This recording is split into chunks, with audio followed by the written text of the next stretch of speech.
नमो भगवते श्री अरविंदाय। ओम आनंदमयी चैतन्यमयी सत्यमयी परमे।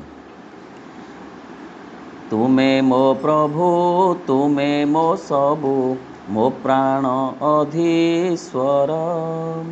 शरण तुम चरण तले करुणा पाराबार।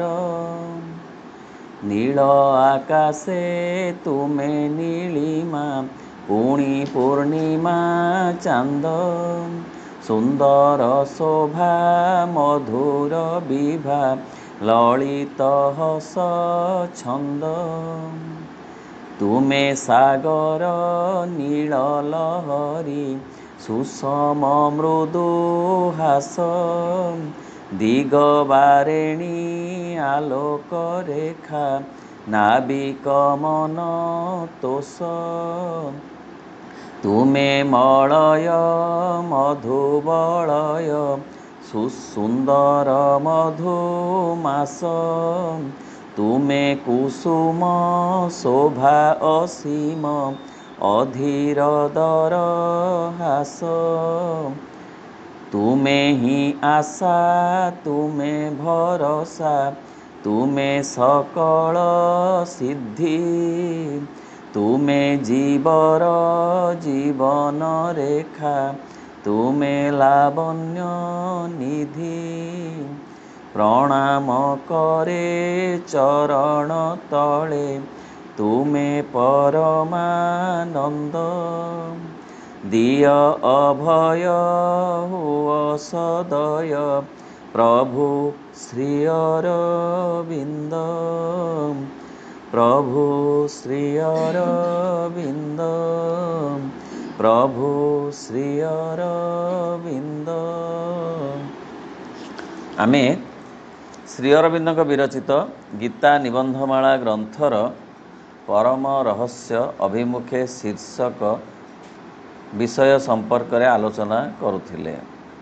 आज से संपर्क रे अधिक किछि आलोचना करिबा।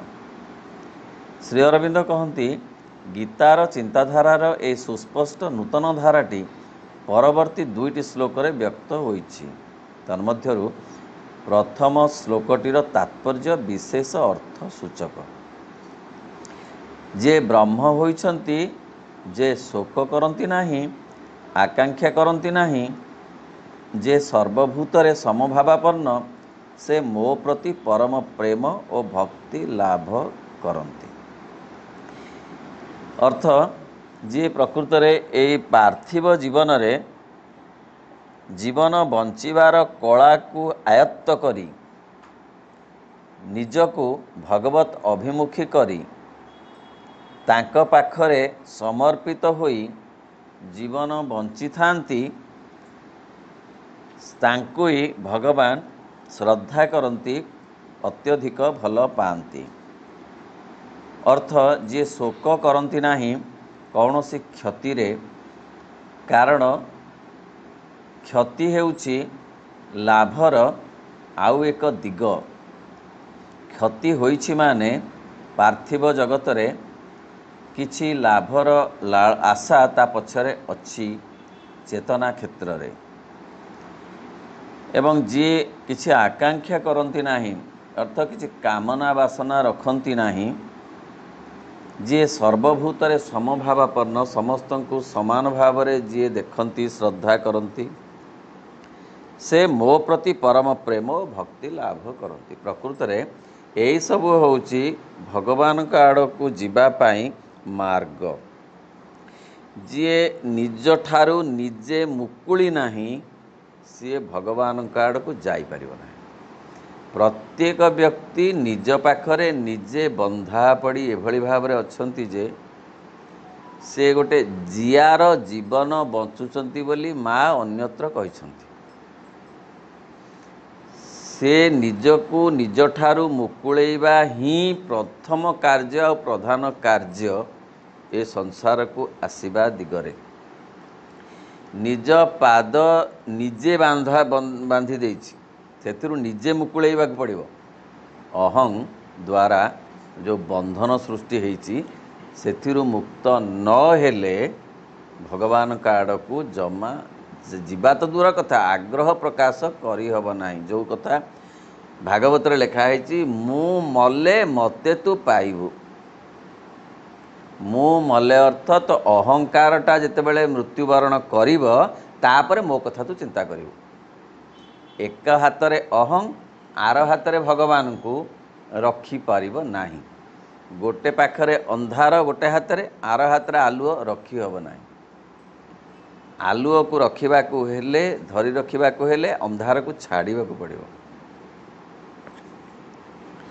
किंतु ज्ञान जोगर संकीर्ण पंथारे सगुण ईश्वर प्रति भक्ति केवल गोटे निकृष्ट और प्राथमिक क्रिया हो पारे किंतु यार शेष परिणति निर्गुण नैर्व्यक्तिक ब्रह्म सहित निर्विशेष ऐक्य व्यक्ति सत्तार विलय दुई प्रकार भगवत अभिव्यक्ति अच्छी गोटे तांकर निर्गुण अभिव्यक्ति गोटे सगुण अभिव्यक्ति गोटे अरूप अभिव्यक्ति गोटे स्वरूप अभिव्यक्ति गोटे सविशेष अभिव्यक्ति गोटे निर्विशेष अभिव्यक्ति गोटे साकार अभिव्यक्ति गोटे निराकार अभिव्यक्ति एक ब्रह्मंकर दुईटी प्रकार अभिव्यक्ति अच्छी भक्ति मार्ग रे कौन हब ना भक्ति मार्ग रे साकार रु निराकार आड़ को गति हब सगुण रु निर्गुण आड़ को गति हब सविशेष रु निर्विशेष आड़ को गति हब तेणु ताहा भूल बाट नुहे अर्थ जड़े साकार पूजा बा धर आम कृष्ण मूर्ति को पूजा करुचु मंदिर को जाऊचु जगन्नाथ को आम पूजा करुचु सेटा हूँ सगुण भक्ति हेले सेई भक्ति रु निर्गुण आड़ को बाट पड़ी किछि दिन से हिपरि हेला परे से गोटे निर्गुण भक्ति भाव भित्तेरे सृष्टि हब यहाँ हूँ भक्ति मार्गर चिन्ह ज्ञान मार्ग रे सेमाने ए सगुणत्व उपरे गुरुत्व न देई सीधा सड़क निर्गुणत्व उपरे निराकार उपरे शून्य ब्रह्म उपरे गुरुत्व दियंती कि ज्ञान मार्गी माने तुम जो माने भक्ति मार्गी से माने सगुण आड़ू निर्गुण आड़ को जाती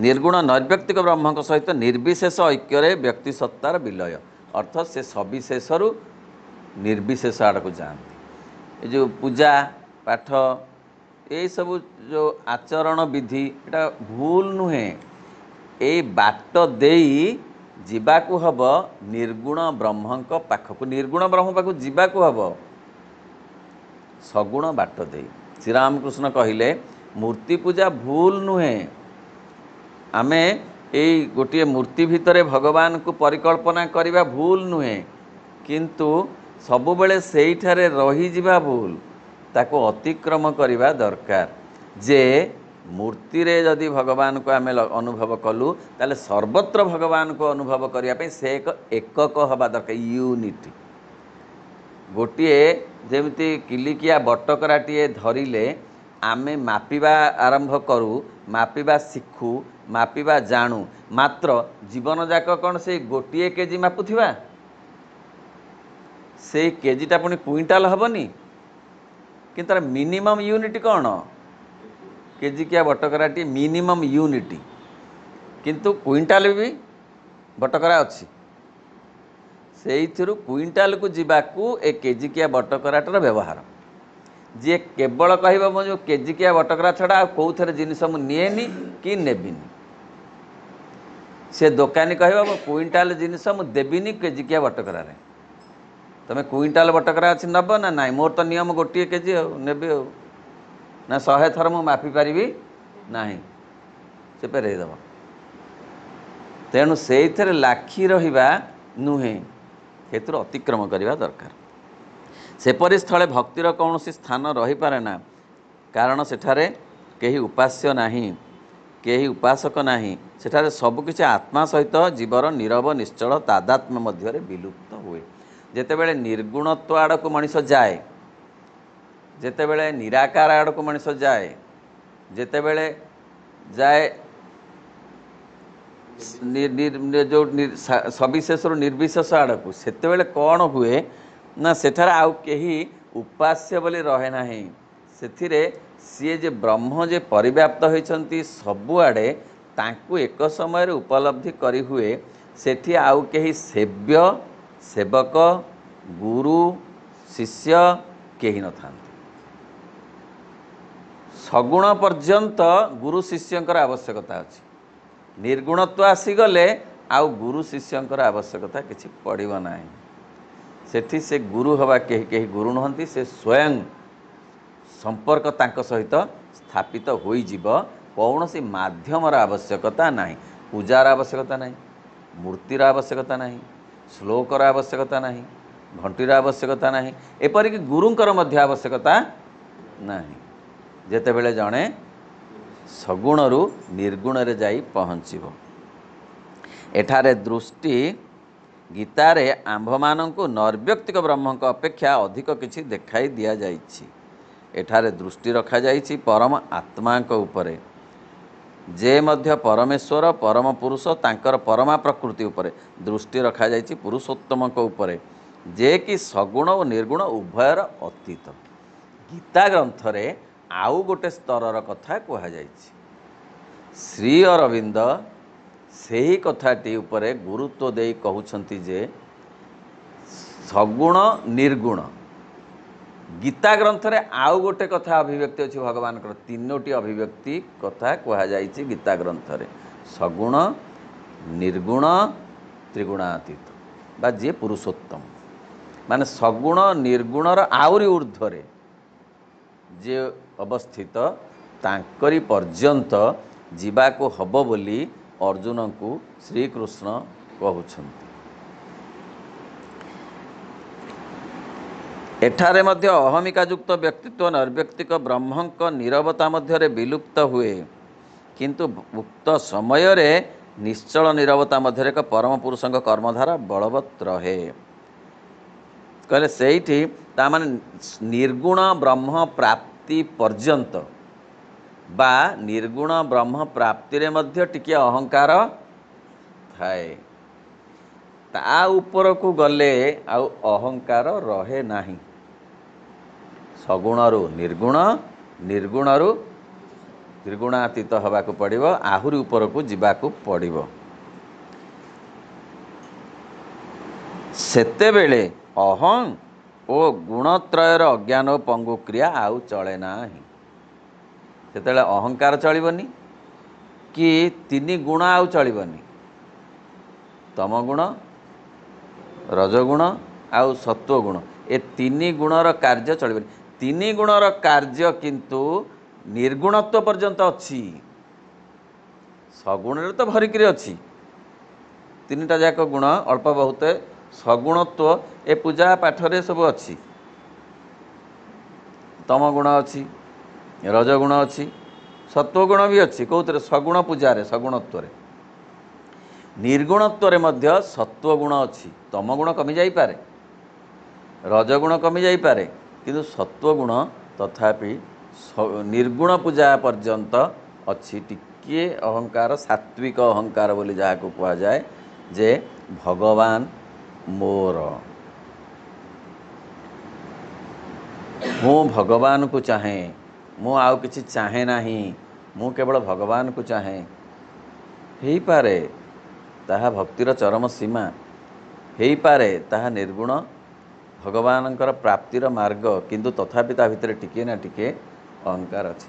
आहुरी ऊपर को जीवाकू पड़िबो, किंतु ताहा परिवर्ते एक अनंत अध्यात्म शक्तिर एक स्वाधीन अपरिमेय शक्तिर विराट स्वच्छंद क्रिया संचारित हुए। किंतु से अहं आउ त्रिगुणातीत अहं मुक्त आउ त्रिगुणातीत हेले गोटे स्वाधीन अपरिमेय शक्ति, गोटे अपरिमेय, ताकू मापी हेबनी। परिमेय माने मापी हो, मापी हेबनी, गोटे शक्तिर परिचय सेठी मिले। सकल प्रकृति हुए एक अद्वितीय भगवान का शक्ति एवं सकल कर्म हुए आधार और निमित्त स्वरूप व्यष्टि सत्ता मध्य भगवान कर्म। सेठी आउ किछि रहिबनी, मोर बोली किछि रखिनी हेउ इच्छा पूरण, किछि रहिबनी। मु भगवानंकर बा भगवान मोर ता मध्य रहिबनी। मु सेतेबेले एपरि हेइ जिवो जे मु तो आउ रहिबो, सब भगवतमय हेइ जिवो। ए देह ए प्राण ए मन ए गछ पत्र सब भगवतमय हो सी एक अपूर्व अनुपम उपलब्धि जहाँ आम शब्द जिते कहले मध्य ताकू बुझी हब नहीं कि बुझेई हब नहीं। अहं स्थान रे यथार्थ रे आध्यात्मिक व्यष्टि सत्ता सचेतन ओ प्रकट हुए और सम्मुख को आसे से अहं बदल रे प्रकृत आध्यात्मिक व्यष्टि सत्ता आमर जे आत्मिक व्यक्ति आत्मा से आग को आसନ୍ତି सगुण रु निर्गुण पर्यंत गला बेले मध्य अहं भाव टिके ना टिके थाए किंतु त्रिगुणातीत होई आहुरी ऊर्ध्व को गले आ किछि भी रहिबनी सेठी कौन रहिबो ना केवल आत्मा आ परमात्मा रहिबे कारण वर्तमान आम पढ़िले आत्मा भगवान आत्मा स्वरूप रे आम भितरे अवस्थान करुछन्ति जे विराट विश्वात्मा परमात्मा से गोटे एकक भाव रे आसी आम भितरे आत्मा रूप रे अवस्थान करुछन्ति आमे यदि आत्मा को नेता भली ग्रहण करिबा आत्मा को आमर सारथी भाव रे ग्रहण करिबा ताहेले जाई से अवस्थाटा हब से त्रिगुणातीत भगवत प्राप्ति अवस्था एतिर अहं शब्द ना अहंर टिकिए मध्य लेस मात्र सात्विक अहं भी नहीं सात्विक अहं केते पर्यंत रहिबो निर्गुणत्व पर्यंत रहिबो आहुरी ऊपर को सात्विक अहं भी रहिबो ना केवल आत्मा आध्यात्मिक व्यष्टि सत्ता ताहार प्रकृत स्वरूपर स्वाधीनता ताहार सर्वोच्च स्थितिर शक्ति भगवान को सहित तार चिरंतन संबंधर महिमा और गौरव प्रकाश करे सेतिके बेले असल स्वाधीनता आसीबो वर्तमान समस्ते पराधीन काहार पराधीन अहंर एपरिकी साधु सन्यासी बैरागी एमाने मध्य अहंर पराधीन केवल त्रिगुणातीत हेले बा पुरुषोत्तम प्राप्ति हेले जाई आत्मार अधीन होगा पड़े बा आत्मा सेते बेले नेता हेबे असल स्वाधीनता सेते बेले आसीबो पराधीनता चली जीवो सी तांकर ताहार सर्वोच्च स्थितिर शक्ति सर्वोच्च स्थिति सेतिके बेले चेतनार सर्वोच्च स्थिति मिलिबो एपर्यंत आमे चेतनार सर्वोच्च स्थिति रे पहुँची नाहु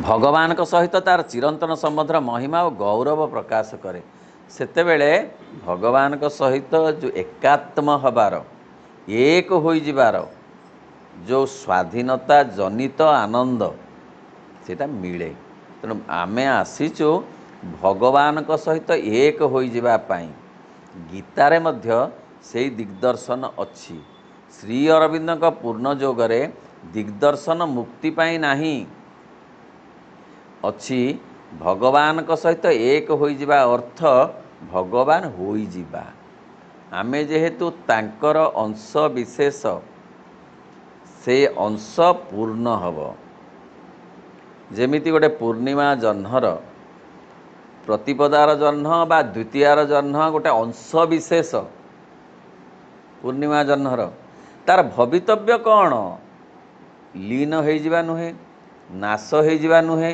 बरं बढ़िबा बढ़ी पूर्णिमा जह्नरे परिणत हबा कारण सी हूँ पूर्णिमा जह्नर अंश विशेष नदीर धार समुद्रर अंश विशेष समुद्ररू ही से आसीची तेणु तार परिपूर्णता समुद्र हो जिबारे बा समुद्र हो जिबा पर्यंत तार गति तेणु प्रत्येक आत्मार व्यक्तिर गति आत्मा माने प्रत्येक व्यक्ति प्रत्येक आत्मार गति परमात्मा प्राप्ति परमात्मा रे रूपांतरित हो जिबा मिसी जिबा लीन हो जिबा नुहे पराप्रक यह परमेश्वरंकर अविनश्वर अंश की आत्मा परा प्रकृतिर अविनश्वर शक्ति ममेवांशः सनातनः परा प्रकृतिर्जीवभूता। तेणु मोर प्रकृति तुम प्रकृति रे परिणत होइछि। तेणु तुम प्रकृति रे तुम प्रकृति मो प्रकृति रे परिणत हवा जुक्तियुक्त। ए समान बी बी ए हवा को बाध्य, जेहेतु ए समान बी बाध्य होउनी कहीं अहं करई दौनी। अहं को चिन्ह पड़ो, ताकू रूपांतर करिया पड़ो। आम शक्ति रे नुहे, आग चिन्ही जानी तांकू माँ को चरण रखा पड़ो जे नाई ये अहं ये सब कराऊँच मते मु जानी पारुची, ताकू मु तांका पाद तले रखी प्रार्थना करी जे मते ये अहंर कबलरू मुक्त करंतु से करिवे। एमती करू करू करू करू से आस्ते आस्ते आस्ते आस्ते से कथाटे घटिब जे आम भितरर शक्ति तांक शक्ति रे परिणत होई जिवो। सेटा नाश होई जीवनी, नाश होई जीवनी। आत्मा परमात्मा संगे मिसिकरी लीन हो जीवेनी, आत्मा परमात्मा रे परिणत से होची असल तत्व। आत्मा परमात्मा सहित मिसिकरी मिले जीवेनी, से तो मुक्तिर कथा। यही पाठरे आत्मा परमात्मा होई जिवे, विश्वात्मा बाट देई जिवे। आत्मा आग आत्मा आविष्कार हेले ताहा विश्व आत्मा आड़ को बाट खोलीदेव, से ऑटोमेटिक साइड खोली जीव रास्ता विश्व आत्मा आड़ को। विश्व आत्मा आड़ को जो बाट खोली गले सी पुणी विश्वातीतता आड़ को बाट खोलीदेव। से समस्ते इंटर कनेक्टेड। जे पर्यंत आत्मार बाट खोली नाही कबाट, से पर्यंत जेते चेष्टा कले मध्य विश्व आत्मार कबाट खोलिब नाही। प्रथम काम होची आत्मार कबाट, आत्म आविष्कार, आत्म साक्षात्कार प्रथम काम। विश्वात्मा कहले ए समग्र जो पार्थिव जगत रे, पार्थिव दृश्य अच्छी अदृश्य जगत भी अच्छी। पवन तो दिशु नाही, से भी पार्थिव जगतर अंश। तेणु ये सबू कथा भित्रे थिबा भगवत सत्ता को उपलब्धि करिवार बाट होची विश्वात्मा को उपलब्धि। गछ आ गछ परि दिसिबे नाही, भगवान गछरे परिणत होइछंती एमती दिसिबे, अनुभव हेबे। ए समुद्र समुद्र परि लागिब नाही, कहले भगवानकर ये एक चलचंचल रूप अनुभव हब। विश्वात्मार आविष्कार बा अनुभव से तापरे विश्वातीतता आड़ को बाट खोली जीव। सर्वशेष कौन हम ना तीनिटा जाक कबाट खोली जाई बड़ हॉलटा सारा आलोकित हो जीव। से हॉल रे ए आत्मार जो आलोक अच्छी ताठू विश्व आत्मार से हॉल रे बहुत आलोक अच्छी। कबाट खोली गले दीटाक मिसीज गोटे हल हो पुणी विश्वातीत आड़ को जो कबाट सी खोली गले ये विराट गोटे विराट हल आलोकित हल हो जहाँ से कहते सहस्र सूर्य प्रकाश हेले नभे एका बेले समान बा होई पारे विश्वरूप ज्योति तुले बोलिकी एकादश अध्याय रे श्रीकृष्ण कहउछंती अर्जुन को तांकर स्वरूप दर्शन माध्यम रे जणाउछंती। से तीन कबाट जो खोली जीव एमती गोटे अवस्था आसीब, सेतेबेले आत्मा परमात्मा रे बा विश्वातीततार मध्य परिणत हो जिबा पर्यंत कार्यकारी होउथिबो। निजको पुरुषोत्तम सहित हाँ मनुष्यर आत्मा से परी अवस्था रे एक परम आध्यात्मिक नैर्व्यक्तिकतार निजको पुरुषोत्तम सहित एक ओ अभिन्न रूपे अनुभव करे। सेतेबेले पूरा सी कहब जे मु जे सी सी। वर्तमान जो बड़ बड़ कांथ अच्छी से कांथ भांगी जाइथिबो। कौ कांथ? अहंग्र कांथ से भांगी जाइथिबो। भांगी जाई सी घर ए घर एक ही जाइथिबो। पुणी गोटे जो बड़ कांथ अच्छी विश्वातीत आड़ को जावाकू विश्वात्मा आड़ू सेटा भी भांगी जीव। ए सब कांथ उठीगले विराट एक विराटत्व हल हो से भरीज आनंद, भरीज संतोष, भरीज आलोक एवं दिव्यत्व ସେତେବେଳେ ଯିଏ ପୁରୁଷୋତ୍ତମ ସିଏ ହେଇଯିବେ ବ୍ୟକ୍ତି ସତ୍ତା, ପୁରୁଷୋତ୍ତମ ସତ୍ତାରେ ରୂପାନ୍ତରିତ ହୋଇଯିବ। ଅଭିନ୍ନ ରୂପେ ଅନୁଭବ କରେ ପୁରୁଷୋତ୍ତମଙ୍କ ସହିତ ଏବଂ ନିଜର ବିଶ୍ୱ ପ୍ରସାରିତ ବ୍ୟକ୍ତିତ୍ୱରେ ନିଜକୁ ଭଗବାନଙ୍କର ଗୋଟେ ପ୍ରକଟ ଶକ୍ତି ରୂପେ ଅନୁଭବ କରେ। ସେତେବେଳେ ତ ସିଏ କହ ମୁଁ ଏ ବିଶ୍ୱ ମୁଁ, ସିଏ ସମସ୍ତଙ୍କ ଭିତରେ ଏକାତ୍ମ, ସବୁ ଆତ୍ମା ଭିତରେ ନିଜ ଆତ୍ମାକୁ, ନିଜକୁ ସବୁ ଭିତରେ, ସମସ୍ତଙ୍କ ଭିତରେ ନିଜକୁ, ନିଜ ଭିତରେ ସମସ୍ତଙ୍କୁ ଅନୁଭବ କରିବ। ଏପରିକି ଗୋଟେ ଗଛକୁ ମଧ୍ୟ ସିଏ ବୁଝିପାରିବ ଯେ ଗଛ ହିଁ ଭଗବାନ, ଗଛ ସହିତ କଥାବାର୍ତ୍ତା କରିପାରିବ, ଗଛର କଥା ବି ସେ ଶୁଣିପାରିବ। ଯେଉଁ କଥା ପାଇଁ ଆଗରୁ ଆମର ପ୍ରାଚୀନ ସନାତନ ଧାରାରେ ଗଛରୁ ଫୁଲଟିଏ ତୋଳିବାକୁ ହେଲେ ତାକୁ ପ୍ରାର୍ଥନା କରିବାକୁ ପଡ଼ୁଥିଲା, ତାକୁ ମାଗିବାକୁ ପଡ଼ୁଥିଲା, ତା'ର ଅନୁମତି ନେବାକୁ ପଡ଼ୁଥିଲା। କାରଣ ସିଏ ଭଗବାନଙ୍କର ଆଉ ଏକ ରୂପ। ଆମେ ତାକୁ ଅବମାନନା କରିବା ଅର୍ଥ ଭଗବାନଙ୍କୁ ଅବମାନନା କରିବା। ଆମେ ତା'ର ଫୁଲଟିଏ ଆଣିକିରି ତା ଡାଳଟା ମୋଡ଼ିଦେବା ଅର୍ଥ ଭଗବାନଙ୍କର ଗୋଟେ ବାହୁ ମୋଡ଼ିଦେବା। ଇଏ ହେଉଛି ସନାତନ ଧର୍ମ। କେଡ଼େ କଥା ସେମାନେ ଅନୁଭବ କରିଥିଲେ ଯେ ଭଗବାନ ଏ ଗଛରେ ପରିଣତ ହୋଇଛନ୍ତି। ଆମେ ଅନୁଭବ କରୁ କି ନ କରୁ, ସେମାନେ ଅନୁଭବ କରିଥିଲେ ବୋଲି ସେ କଥାଟାକୁ, ସେ ଧାରାଟା ସେ ରଖିଥିଲେ। ପାଦ ବାଜିଗଲା କେଉଁଠି? ବିଷ୍ଣୁ କରିବାର ସନାତନ ଧର୍ମ। କାହିଁକି ନା ତାଙ୍କୁ ଗୋଇଠା ମାରିବା ସଙ୍ଗେ ସମାନ ହେଇଗଲା। ସିଏ ପରା ସବୁ, ଯେଉଁଠି ଗୋଡ଼ ବାଜିଗଲା ସେଇଠି ବିଷ୍ଣୁ ହେବାର ଅର୍ଥ କ'ଣ? ନା ସିଏ ନିଜେ ହେଇଛନ୍ତି ଏଇ ଏରୁଣ୍ଡି ବନ୍ଧ କି ହେଇଛନ୍ତି ଏ ବସ୍ତୁଟା ହେଇଛନ୍ତି, ତାଙ୍କୁ ଗୋଡ଼ ବାଜିଗଲା ମାନେ ତାଙ୍କ ଦେହରେ ବାଜିଗଲା, ଭଗବାନଙ୍କ ଦେହରେ। ତେଣୁ ବିଷ୍ଣୁ। ଶାରଦା ଦେବୀ ଘର ଓଳେଇଲେ, ଥିରିକିନି ରଖିଲେ କେଉଁଠିକି? ସେ ଯେଉଁ ଝାଡ଼ୁଟି। ଆଉ ଜଣେ କିଏ ଘର ଓଳେଇ ଝାଡ଼ୁଟି ଫୋପାଡ଼ିଲେ ତାଙ୍କୁ କଷ୍ଟ ହେଲା, କହିଲେ ଓହୋ ଓହୋ ଓହୋ, ସେମାନେ କ'ଣ ହେଲା କ'ଣ ହେଲା? ନା ସେ କେତେ ଜୋରରେ ପକେଇଦେଲା ଝାଡ଼ୁଟା। ତା'ମାନେ ଝାଡ଼ୁ ବି ଭଗବାନ। ବଳଦକୁ ମାଡ଼ ହେଲା ନା ଶ୍ରୀରାମକୃଷ୍ଣଙ୍କ ପିଠିରେ ବସିଗଲା ଦାଗ।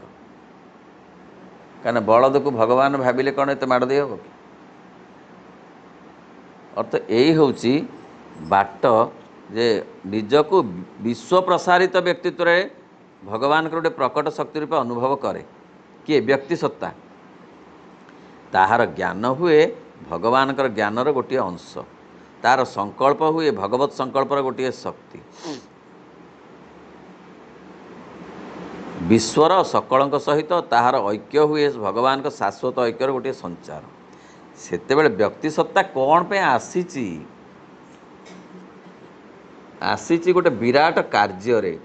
ଏ ଜନ୍ମରେ ନ ହେଉ, ଆର ଜନ୍ମରେ ନ ହେଉ, ଆର ଜନ୍ମରେ ନ ହେଉ, ସେ କାର୍ଯ୍ୟ ତାକୁ ସିଦ୍ଧି କରିବାକୁ ପଡ଼ିବ। ଯେମିତି ହେଲେ ତାକୁ ଇଣ୍ଟରଭ୍ୟୁରେ ପାସ୍ ହେବାକୁ ପଡ଼ିବ। ଗୋଟେ ଚାନ୍ସରେ ହେଉ, ଦୁଇଟା ଚାନ୍ସରେ ହେଉ କି 10ଟା ଚାନ୍ସରେ ହେଉ, ଅନ୍ୟ ବାଟ ତା ପାଇଁ ନାହିଁ, ଗୋଟିଏ ବାଟ। କ'ଣ ସେ ବାଟ? ନା ତା'ର ଜ୍ଞାନ ହୁଏ ଭଗବତ ଜ୍ଞାନର ଗୋଟେ ଅଂଶ। ଭଗବାନଙ୍କର ଯେଉଁ ଜ୍ଞାନ ଅଛି ସେ ଜ୍ଞାନକୁ, ତା'ର ଗୋଟେ ଅଂଶ ହେଉଛି ବ୍ୟକ୍ତି ଜ୍ଞାନ।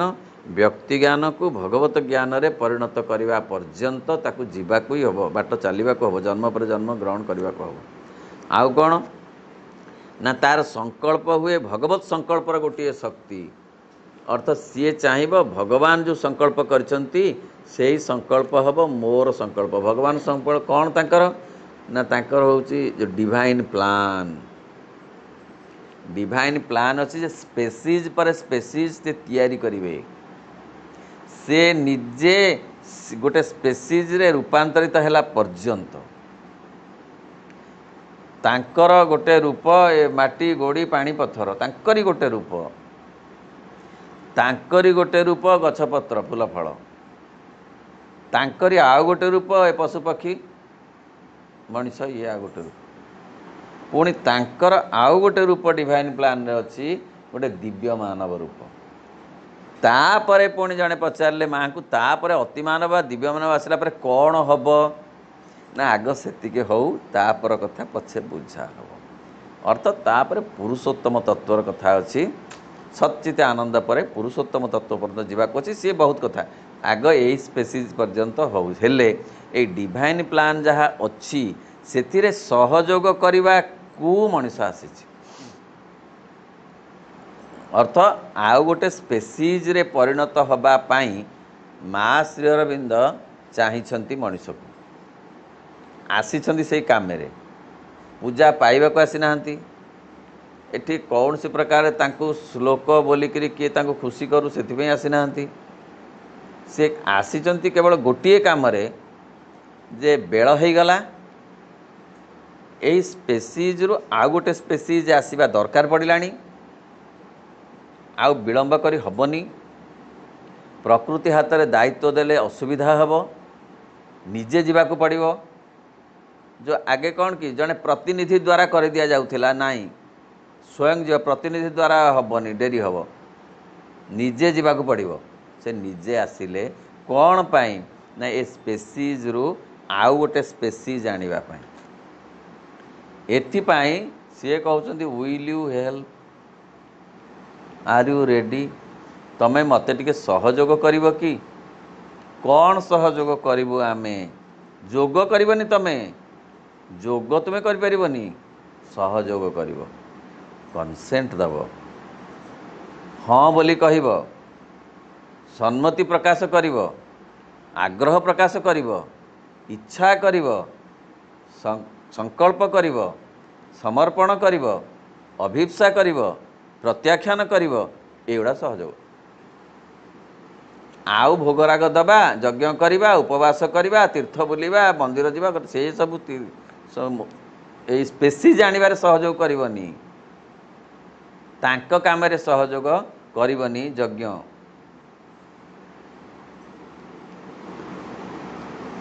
एही जुग्म तांकर संकल्प हुए भगवत संकल्पर गोटे शक्ति विश्वर सकल सहित तांकर ऐक्य हुए भगवान का शाश्वत ऐक्यर गोटे संचार तेणु समस्त भितर गोटे संहति क्या भगवान संहति रे सब चलती एते ग्रह बुलूंट कई क्या माड़ होती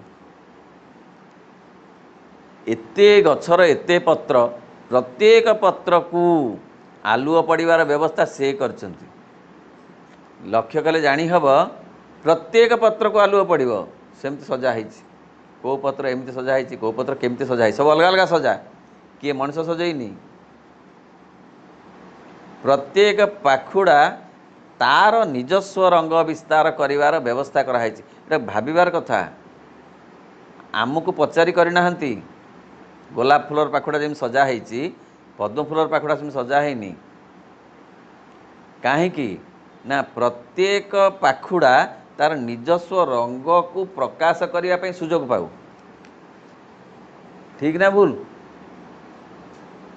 बुझी हो नहीं कहीं कौन ता देहरे सुकुड़ी होकर अच्छा गोटे बड़ पाखुड़ा होकर आ सब एमती अच्छा कि क्या प्रत्येक को दि जाइए सामर्थ्य जे समस्ते तांकर रंग तांकर बासना सब ठीक भाव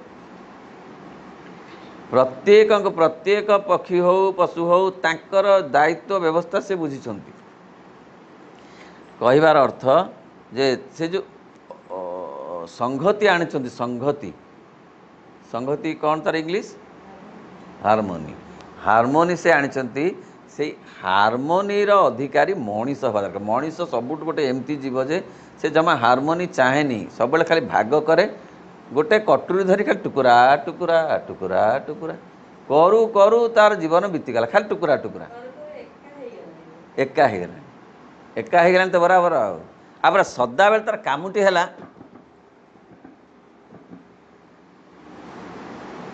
से गोटे टुकुरा करने से पुणी 100 टुकुरा पुणी 100 को 1000 टुकुरा करी करी से सत्य एका हो गला आउ हार्मोनी आनी पार किंतु भगवान चाहती हार्मोनी सी ए मनीष जो बुझीब जे भगवान इच्छा हार्मोनी आनिबा सेते हार्मोनी माने खाली मनीष मनीष भीतर नुहे ये सबू भितर हार्मोनी आनिब गछपत्र पशुपक्षी समस्त को से श्रद्धा करिब समस्त भितर संगति से आनिबा को चाहिब तेबे जाई तार चेतनार अग्रगति हम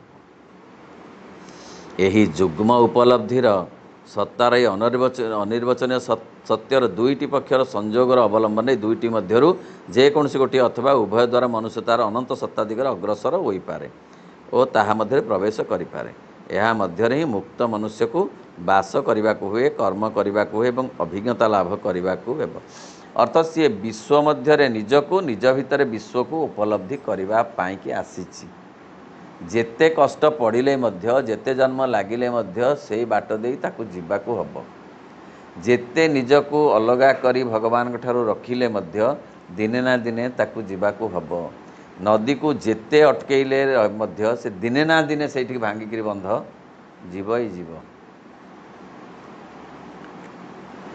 ଏହା ମଧ୍ୟରେ ବାସ ଅଭିଜ୍ଞତା ସର୍ବଭୂତ ସହିତ ଏବଂ ନିଜର ଅନ୍ତରାତ୍ମାର ଆନ୍ତର ଓ ବାହ୍ୟ କ୍ରିୟା ସମୂହ ସହିତ ନିଜର ସମ୍ବନ୍ଧ ନିର୍ଦ୍ଧାରଣ କରିବାକୁ ହେବ। ବାହାର ସହିତ ଭିତରକୁ ଯୋଡ଼ିବାକୁ ସେ ଆସିଛି, କେବଳ ବାହାରେ ବଞ୍ଚିବାକୁ ଆସିନି। କିନ୍ତୁ ଜନ୍ମ ପରେ ଜନ୍ମ ମଣିଷ ବାହାରେ ବଞ୍ଚି ବଞ୍ଚି ମରିଯାଉଛି, ଭିତରକୁ ଯାଉନାହିଁ। ଭିତରକୁ ଯିବା ବାଟଟା ହେଉଛି ବାହାରୁ,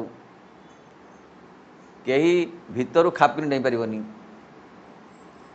ଘର ଭିତରକୁ ଆସିବାକୁ ବାହାର ବାଟଟା ହେଉଛି ବାହାରୁ, କେହି ଖାପିକି ଘର ଭିତରେ ବାହାରକୁ ଆଭଏଡ଼ କରି ଭିତରକୁ ନେଇପାରିବ? ଡେଇଁବ ଯଦି ଗୋଡ଼ ହାତ ଭାଜିଯିବ। ସିଡ଼ିରେ ନ ଆସି ସିଏ କହିଲା ଛାତକୁ ତ ଯିବାର ଲକ୍ଷ୍ୟ, ସିଡ଼ିରେ ଏତେ କଷ୍ଟ କରି ମୁଁ ଯାଇପାରିବିନି, ଆଣ୍ଠୁ ଗଣ୍ଠି ମୋର ଖରାପ, ମୁଁ ଗୋଟାଏ ଡିଆଁ ଶିଖିବି ଯେ ଯାଇକି ସିଧା ପଡ଼ିବ ଉପରେ, ହେବନି, ବେଶୀ କ୍ଷତି ହେବ।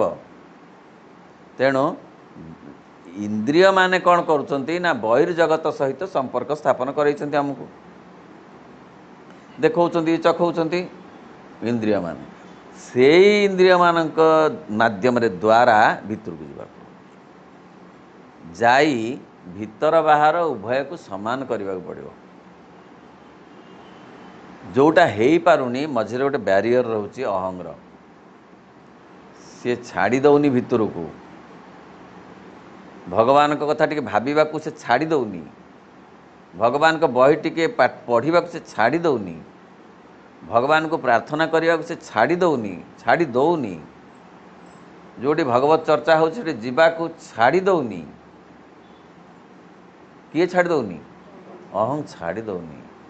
କହୁଛି ବାହାରେ ବୁଲୁଥା, ସବୁ ବାହାରେ ଅଛି, ସେଗୁଡ଼ାକ କିଛି ନୁହଁ, ଭିତର କିଛି ନୁହଁ। ମଣିଷ ତାର ଏଇ ଭୁଲାଣିଆ ଶକ୍ତିରେ ଭୁଲି ଯାଉଛି, ସେ ଆଉ ଭିତରକୁ ଯିବାକୁ ଚାହୁଁନି। ଆଉ ଭିତରକୁ ଯିବା ପାଇଁ ନ ଚାହିଁଲେ ଭିତରକୁ ଯିବା ପାଇଁ ସମ୍ଭବ ନୁହେଁ। ଚାହିଁଲେ ମା ଶ୍ରୀଅରବିନ୍ଦ କହୁଛନ୍ତି ଖାଲି ପାଦେ ଆସିଲେ ସେ 10 ପାଦେ ଆସିବେ, ହାତ ବଢ଼େଇଲେ ସିଏ ଧରିକିରି ନେବେ। ଆଉ ହାତ ତ ବଢ଼େଇ ଦେଉନାହିଁ ଅହଂ, ତାଙ୍କ ଆଡ଼ିକି ହାତ ବଢ଼େଇ ଦେଉନାହିଁ, ସମ୍ଭବ ହେଉନାହିଁ। ଜନ୍ମ ବିତି ଯାଉଛି, ସେମିତି ପୁଣି ମଣିଷ ଯାଉଛି ଭାରି ହତାଶ ହେଇକିରି, ବାହାରେ ବୁଲି ବୁଲି ଯାଉଛି ଭାରି। ଆଉ କ'ଣ, ବାହାରେ ବୁଲି ବୁଲି କ୍ଳାନ୍ତ ହେଇକିରି ଯାଉଛି ଭାରି। ଭିତରେ ଅଛି ଶୀତଳତା, ଭିତରେ ଅଛି ଶାନ୍ତି, ଭିତରେ ଅଛି ଆନନ୍ଦ, ଭିତରେ ଅଛି ସନ୍ତୋଷ, ଏସବୁ ଭିତରେ ଅଛି, ବାହାରେ ନାହିଁ। ବାହାର ଜିନିଷ ଏସବୁ ଦବ ନାହିଁ। ବୁଝିଲା ବେଳକୁ ଜନ୍ମ ସରିଯାଉଛି। କେତେବେଳେ ବୁଝି ହେବ ନା ଏଇ ଯେ 5ଟା ଏକ ଇନ୍ଦ୍ରିୟ ଯେତେବେଳେ ମାଇନସ୍ ହେଇଯିବେ, କେତେବେଳେ ହେବେ?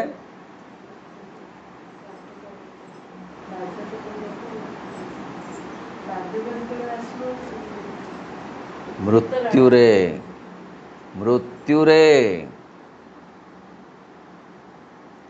ମୃତ୍ୟୁରେ 5ଟି ଯାକ ଇନ୍ଦ୍ରିୟ ମାଇନସ୍ ହେଇଯିବେ ନା ନାହିଁ? ଆଉ ଡେଡ୍ ବଡି କି ଖୁଆଇବ ବସିକିରି, ଖାଅ ଆଉ ହବ? ପାଟି ତ ଅଛି, ଦାନ୍ତ ତ ଅଛି, କାହିଁକି ନା ତାର ସେ ଇନ୍ଦ୍ରିୟଟି ମାଇନସ୍ ହେଇଯାଇଛି। ଆଉ ତାକୁ ନେଇକରି ମଲ୍ଲି ଫୁଲ ଶୁଙ୍ଘେଇବ, ହବନି।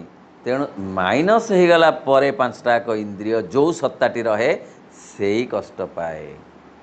ଯେ ବାହାରେ ବୁଲିଲି। ହଁ, ବାହାରେ ବୁଲି ବୁଲି କ୍ଳାନ୍ତ ହେଇଯାଇଛି। ଆମେ ଯାହାକୁ କାମନା ଆତ୍ମା କହୁଛୁ, ଡିଜାୟାର ସୋଲ୍, ବ୍ୟସ୍ତ ହୁଏ, ଭିତରକୁ ଯିବାକୁ ଇଚ୍ଛା କଲିନି। ବହୁ ବ୍ୟସ୍ତ ହେଇ ସିଏ ତାପରେ ଯାଇ ବିଶ୍ରାମ ନିଏ, ପୁଣି ପ୍ରତିଜ୍ଞା କରେ ଯେ ଏଥରକ ମୁଁ ଯିବି, କାରଣ ଯିବାକୁ ପଡ଼ିବ, ଆସିବାକୁ ପଡ଼ିବ, ଆଉ ବାଟ ହିଁ ନାହିଁ, ସେଠି ରହିହେବନି ଉପରେ ଯେ ମୁଁ ଆଉ ଆସିବିନି, ବଢ଼ିଆ ହେଲାନି, ବଢ଼ିଆ ହେବନି, ତାକୁ ଯେମିତି ହେଲେ ପୁଣି ଫର୍ମ ଫିଲ୍ଅପ୍ କରିବାକୁ ପଡ଼ିବ, ସପ୍ଲିମେଣ୍ଟାରୀ ପରୀକ୍ଷା ଦେବାକୁ ପଡ଼ିବ। ନା ସପ୍ଲିମେଣ୍ଟାରୀରେ ଫେଲ୍, ପୁଣି ଆନୁଆଲକୁ ଦେବାକୁ ପଡ଼ିବ। ପରୀକ୍ଷା ଦେଉଥିବ, ଛାଡ଼ ହେବନି, ଆସିବ, ସେତେବେଳେ ପ୍ରତିଜ୍ଞା କରି ଆସିବ, ଏଥର ଭିତରକୁ ଯିବି, ପୁଣି ସେଇଆ। ତେଣୁ ଏଇ କଥାକୁ ଯୋଗ କ'ଣ? ସଚେତନତା, ବାହାରୁ ଭିତରକୁ ଯିବାର ମାନସିକତା। ଯୋଗ ଜମାରୁ ନୁହେଁ ଘଣ୍ଟି ଫଣ୍ଟି କଥା, ବାହାରୁ ଭିତରକୁ ଯିବାର ମାନସିକତା ଯିଏ ତିଆରି କରେ ତା ନାଁ ଯୋଗ। ଆଉ ଭିତରକୁ ଯିବା ପାଇଁ ବାଟ ହେଉଛି ଯଜ୍ଞ ନୁହଁ। ଏଇ ଯେଉଁ କଳି ଯୁଗ କଥା ପଡ଼ିଛି, ଯଜ୍ଞ ନୁହଁ, ଉପବାସ ନୁହଁ। ଉପବାସ ଭିତରକୁ ନେବନି, ଆଗ୍ରହ, ଆସ୍ପୃହା, ପ୍ରତ୍ୟାଖ୍ୟାନ, ସମର୍ପଣ, ଭରସା, ବିଶ୍ୱାସ, ସ୍ୱାଧ୍ୟାୟ, ପ୍ରାର୍ଥନା, ଧ୍ୟାନ, ଏଇଗୁଡ଼ାକ ସବୁ ଭିତରକୁ ନେବ। ଯିଏ ଯେତିକି ଏଇଗୁଡ଼ାକ କରିପାରିଛି ସେ ସେତିକି ଭିତର ଅଭିମୁଖୀ ହେଇଛି। ଭିତରକୁ ଯାଉ କି ନ ଯାଉ, ଗୋଟେ ଅଭିମୁଖୀ ହେବା ତ ଦରକାର। ଏଇ ଘରେ ପହଞ୍ଚୁ କି ନ ପହଞ୍ଚୁ, ଘରୁ ତ ଅନ୍ତତଃ ଘର ଆଡ଼କୁ ମୁହଁ ଟିକେ କରିଥିବା ଦରକାର। ସେତିକି ବି କେଡ଼େ କଥା। କୌଣସି ନିଜର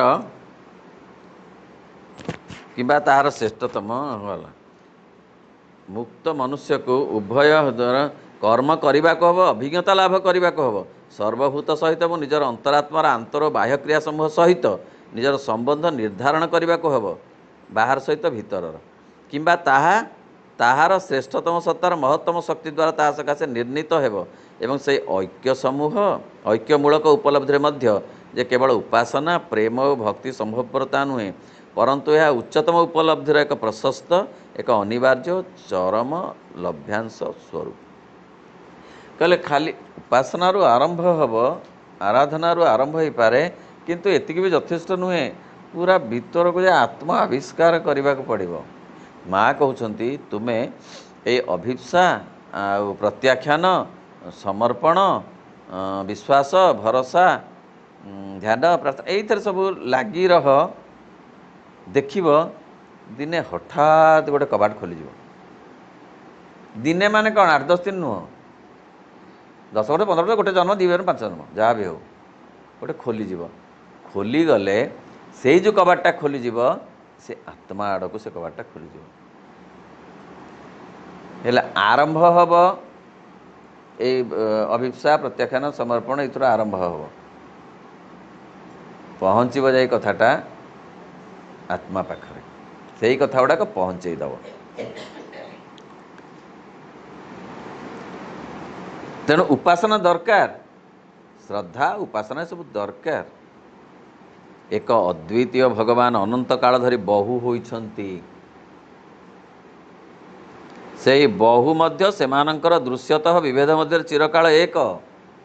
ଏଇ ଉପଲବ୍ଧି କରେଇବ ପ୍ରକୃତରେ ଯୋଗ ସାଧନା, ବା ଆତ୍ମ ଆବିଷ୍କାର ହେଇଗଲେ ଏଇ ଉପଲବ୍ଧି ହେବ ଯେ ଏକ ଭଗବାନ ବ୍ରହ୍ମ ଏ ବ୍ରହ୍ମାଣ୍ଡରେ ପରିଣତ ହୋଇଛନ୍ତି।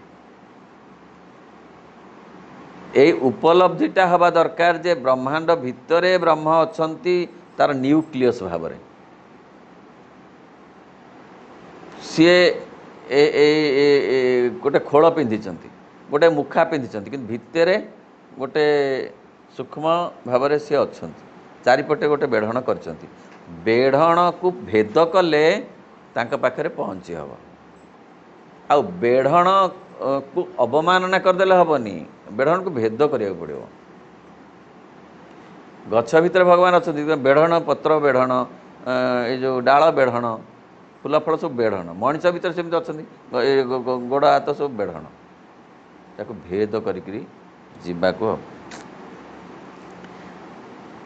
ତେଣୁ ସେ ବହୁ ମଧ୍ୟ ସେମାନଙ୍କର ଦୃଶ୍ୟତଃ ବିଭେଦ ଭିତରେ ଚିରକାଳ ଏକ, କିନ୍ତୁ ବହୁତ୍ୱ ଭିତରେ ସେଇ ଏକତ୍ୱ ହିଁ ଅଛନ୍ତି। ତାଙ୍କୁ ହିଁ ଅନୁଭବ କରିବା ହେଉଛି ପ୍ରକୃତରେ ଜୀବନର ଲକ୍ଷ୍ୟ।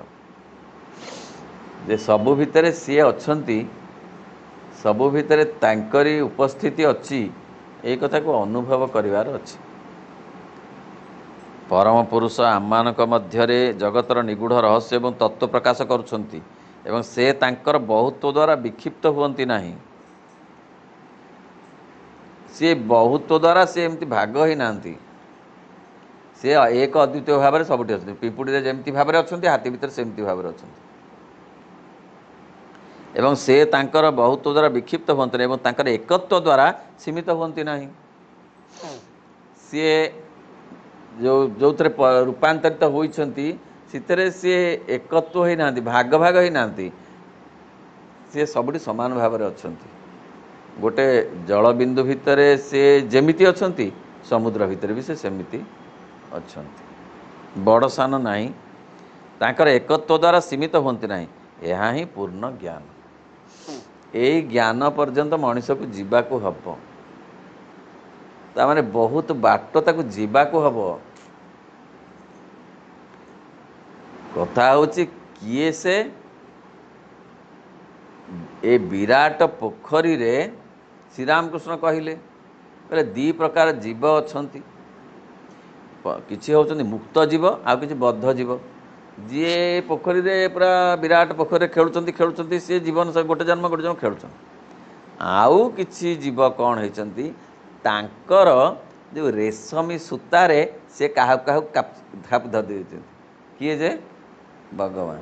କିଛି ମାଛଙ୍କୁ ସିଏ କ'ଣ କରିଛନ୍ତି, ତାଙ୍କ ରେଶମୀ ସୂତାରେ ଧରି ଦେଇଛନ୍ତି, ଧରି ଭିଡ଼ୁଛନ୍ତି।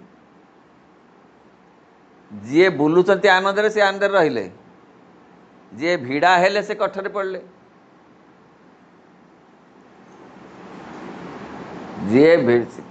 ସିଏ ଭିଡ଼ନ୍ତି ଆଗ। ହି ହୁ ଚୁଜେସ୍ ଦି ଡିଭାଇନ୍ ହାଜ୍ ବିନ୍ ଚୁଜନ୍ ବାଇ ହିମ୍। ଯେ ଇଏ ପୋଖରୀରେ ତ ବହୁତ ମାଛ ବୁଲୁଛନ୍ତି, ବୁଲନ୍ତୁ, ଏଇ ଗୋଟାକ ମୋ ଆଡ଼ିକି ଟିକେ ଆଗ୍ରହୀ ହେବା ଉଚିତ ବୋଲି ମୁଁ ଭାବୁଛି ମାନେ ସିଏ ଭାବୁଛନ୍ତି ଭଗବାନ। ତାକୁ କହନ୍ତି କ'ଣ ନା ରେଶମୀ ଡୋର ତାକୁ ପକେଇକି ଟାଣିଲା ବେଳକୁ ସିଏ ଭିଡ଼ି ହେଲା ପଛକୁ, ତାର ସେ ବୁଲୁଥିଲା।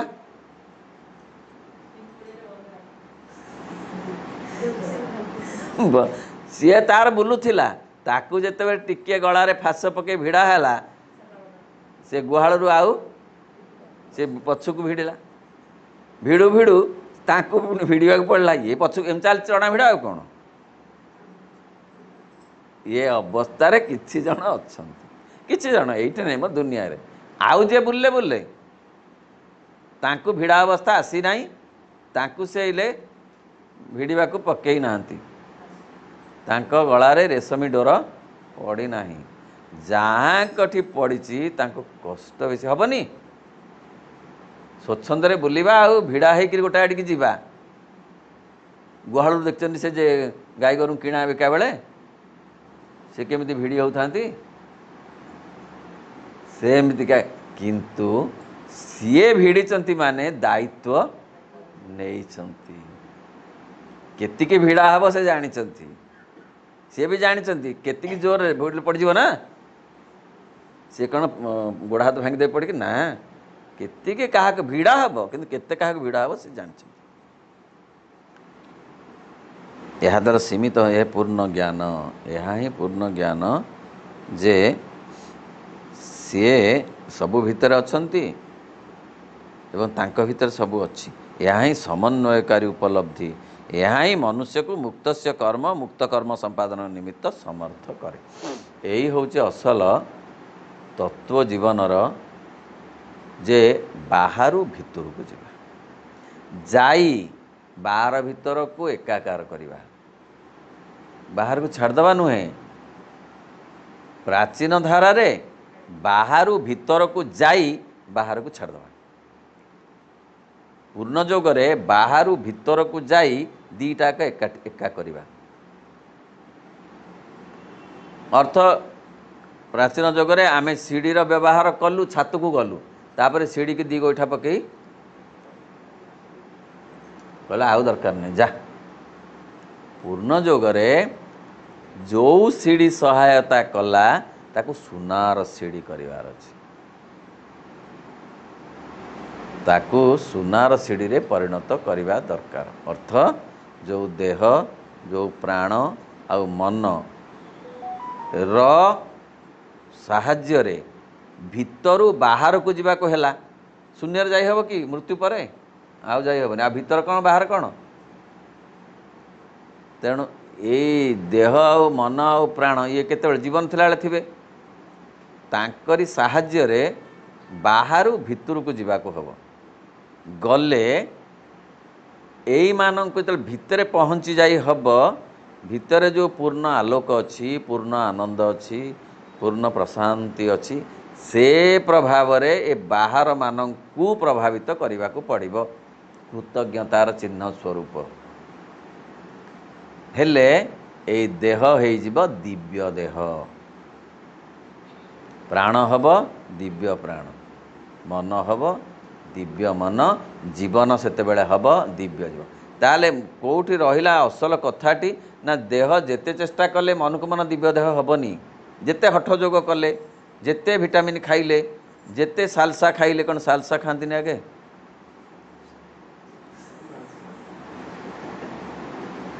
खाती से खाइले दिव्य देह हबनी जेते दंड बैठक मारिकरी कहल मान हेले दिव्य देह हबनी तेणु दिव्य देह हम केवल चैत्य सत्तार आविष्कार हेले तार प्रभाव रे जो दिव्यत्व देह उपरे पड़िबो ता माध्यम रे दिव्य देह हो दिव्य प्राण दिव्य मन से परि गीता कहे जे ज्ञान परम भक्तिर परिणाम तेणु भक्ति मध्य एई आड़िकी नब भक्ति जो आड़िकी नब ज्ञान भी से आड़िकी नब कर्म भी से आड़िकी नब कारण भक्ति आरंभ हेले बाटरे ज्ञानर स्रोत मिसीजिव गंगोत्री जो गंगा आरंभ है एड़िकीटे बाटेरे बहु नदी मिसिक कौन हेले से गंगा ना आ कौन हेले बाटेरे जेते नदी मिसिले मिसिला परे कौन से ही गले से गंगा आरंभ गंगा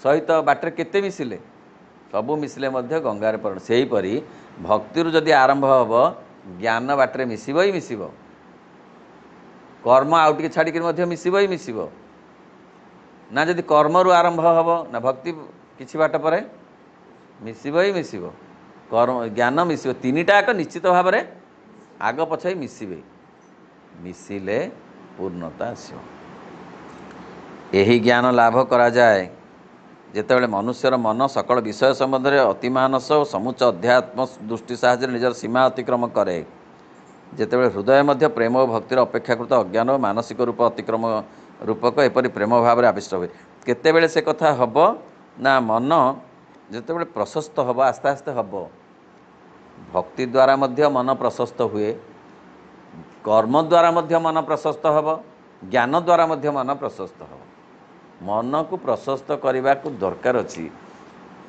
दिव्य जीवन ग्रंथ रे लिखिले जे जन्म बेले मन जेमिति ही आसीची मृत्यु बेलू ताहा प्रसारित हवा दरकार फल ताहा है जीवन सार्थकता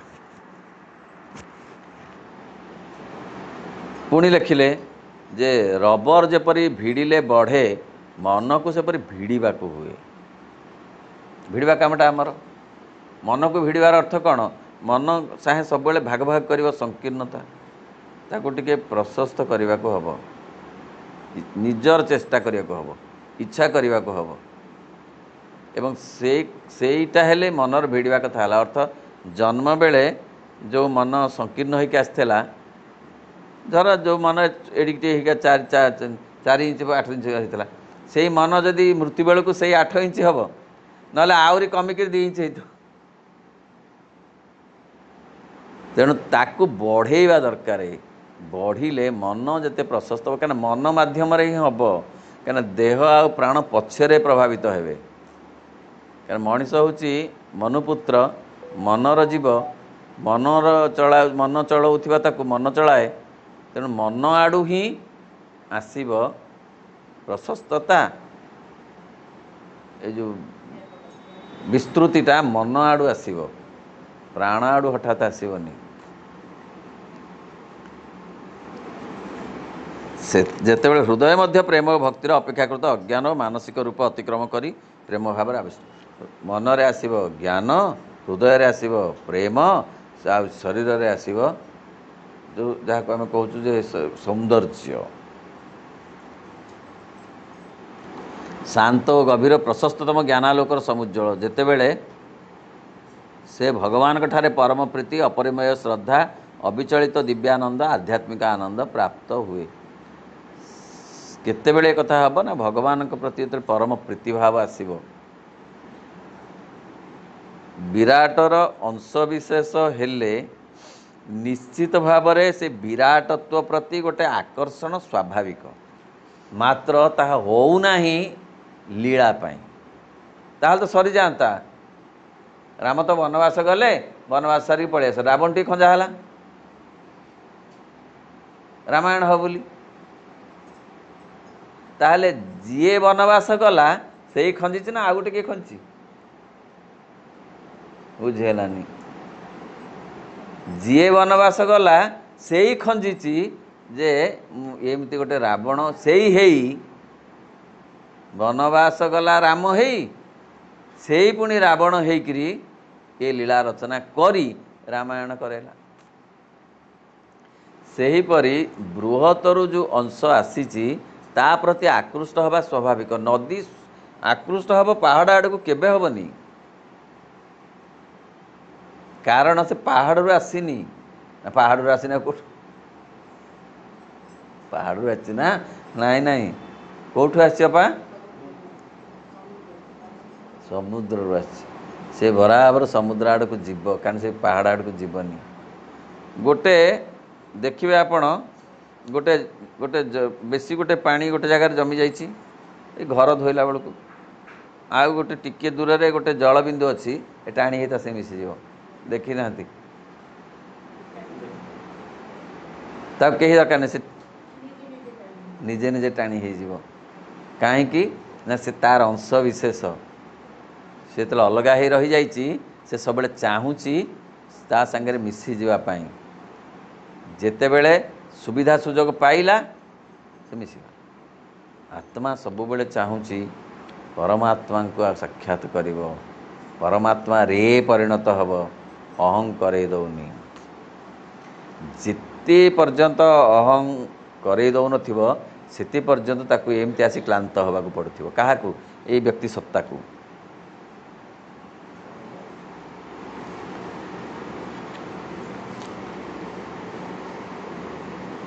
जीव जेतेबेले ताहार भेदात्मक व्यक्तित्वर स्वातंत्र लोप करिछि ब्रह्म होइछि सेतेबेले से सत्य पुरुषों मध्य वास करिपारे पुरुषोत्तम प्रति परम भाव प्रकाशक भक्ति लाभ करिपारे एवं ताहार गभीर भक्ति और ताहार हृदयर ज्ञान शक्ति द्वारा पुरुषोत्तम को पूर्णोत्तम भाव बुझीपारे भक्त्या माम भिजानाति तेणु जेतेबेले से कौन होइछि ना तार भेदात्मक व्यक्तित्व को छाड़िले आगु को जीव भेदात्मक व्यक्तित्व जो डिवाइडिंग फोर्स ता भीतर अच्छी डिवाइडिंग सब भांगी दबा मोर तोर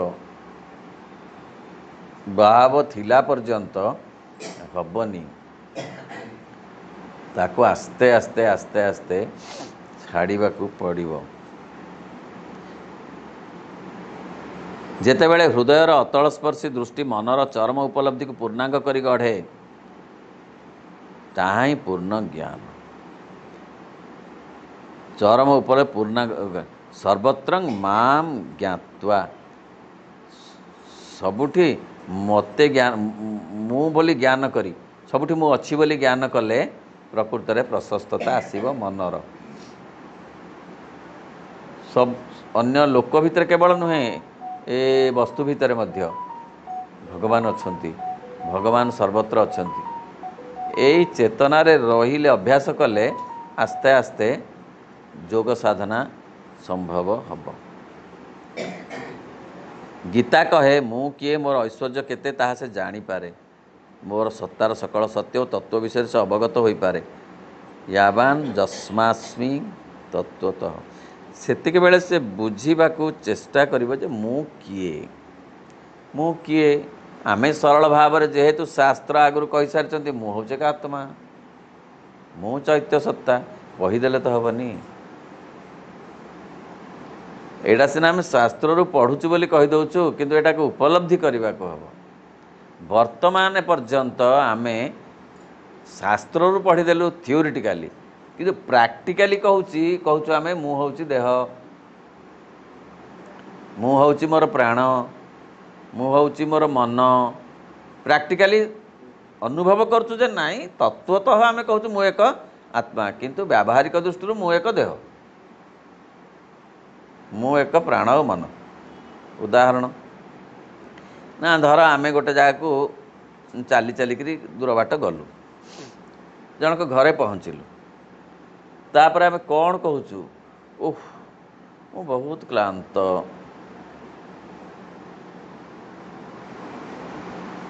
अर्थ कौन किए क्लांत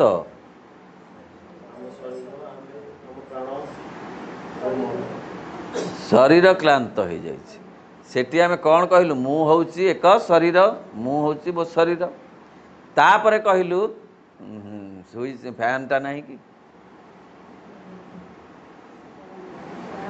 फैन टा दौ नाहंती प्राण चाहिला जे टिके ठंडा लागू बहुत तापर सेठू सी पचारे कौन एमती कहीं व्यस्त विव्रत हो कौन मन भल ना कि ना कहनी कहनी 10 टका जगार 20 टंका ठकी नेला से सकाळुटारू ना ये ना कहीं कहूच से मन भारी दुख ताले मु एक मन पंखा देला बेले मु एक प्राण आ भारी क्लांत हो बड़ हालिया हो पड़े सरी ये हूँ आमर डेफिनेशन एबाउट आवर सेल्फ ना नहीं किंतु सी कहते आम एक आत्मा एमाने होउछंती से आत्मार आउ गोटे गोटे स्वरूप किंतु आत्मा नुहति आत्मार आउ गोटे गोटे रूप यही रूप बाट देई आत्मा को गोटे बाट अच्छी यही मानक बाट दे जो एक बार के जी एरोप्लेन चलाऊ जो जो लिक्विडटा सी कौन किरासिन संगे समान है क्यों से सब से तो इंटर कनेक्टेड ना नहीं से कौन पानी रू तैयारी से तार से क्रूड रूपटा किरासिन हैला बेले तार सबुठू डेलिकेट रूपटा सूक्ष्म रूपटा हूँ जे एरोप्लेन चलाउछन त कौन कौन से हाँ हाँ से जो लिक्विडटा चलाउछि ताकू सेटा एथुर तैयारी ना नहीं ताले से सब कनेक्टेड नुहे किंतु कौन से एयरक्राफ्ट रे किरासिन ढाल देले चलियो चलिबनी जदिबा से तार आउ एक रूप तेणु देह आत्मा नुहे प्राण आत्मा नुहे कि मन मध्य आत्मा नुहे जदिबा एमान तार एक एक रूप मु किए मोर ऐश्वर्य केते ताहा से जानी पारे केते बेले जानी पारे मु किए मोर सत्तार सकल सत्य ओ तत्व विषय से अवगत होई पारे से सेते बेले जानी पारे केते बेले ना जेते बेले से चेतनार अग्रगति करे विभेदत्व को छाड़ी भितर को जीवा को चाहे आजिर आलोचनार सारांश हैला आमे आसीचु बाहरु भितर को जीवा श्री अरविंद अन्य जगार कहिसंती जे भगवान इंद्रिय मानक बाहर को देइछंती लक्ष्य कौन ताकर ना से इंद्रिय मानक सीढ़ी करी भितर को जीवा आमे ताको सीढ़ी भाव में व्यवहार करिनु आमे ताको छात बोली भाविचु काहाकू इंद्रिय मान जेते इंद्रिय को घोरी पारिलु जीवन सेते सार्थक हैला बोली लोके कहिले आमे मध्य कहलु जेते जेते जीव एकदम खंडिया दंडिया हैला पर्यंत आमे जदि 4 गोड़िया खाइलु ତାହେଲେ ଲୋକେ କହିଲେ ୟାଙ୍କଠୁ ବଳିକିରି ଆଉ ଶ୍ରେଷ୍ଠ ବୋଧେ କେହି ନାହିଁ। ସେତିକି ନହେଲେ ଏତେ ପଇସା ନହେଲେ ଏତେ କ'ଣ କାହିଁକି ନା ଆମେ ଭାବିଛୁ ସେଗୁଡ଼ା ନୁହେଁ, ସେଗୁଡ଼ିକ ହେଉଛି ସିଡ଼ି ମାଧ୍ୟମ। ତେଣୁ ଆଜିର ସାରାଂଶ ହେଲା ଯେ ଆମେ ଭିତରକୁ ଯିବାକୁ ଆସିଛୁ ବାହାର ବାଟ ଦେଇ। ଓମ୍ ନମୋ ଭଗବତେ ଶ୍ରୀ ଅରବିନ୍ଦାୟ। ଓମ୍ ଆନନ୍ଦମୟୀ ଚୈତନ୍ୟମୟୀ ସତ୍ୟମୟୀ ପରମେ।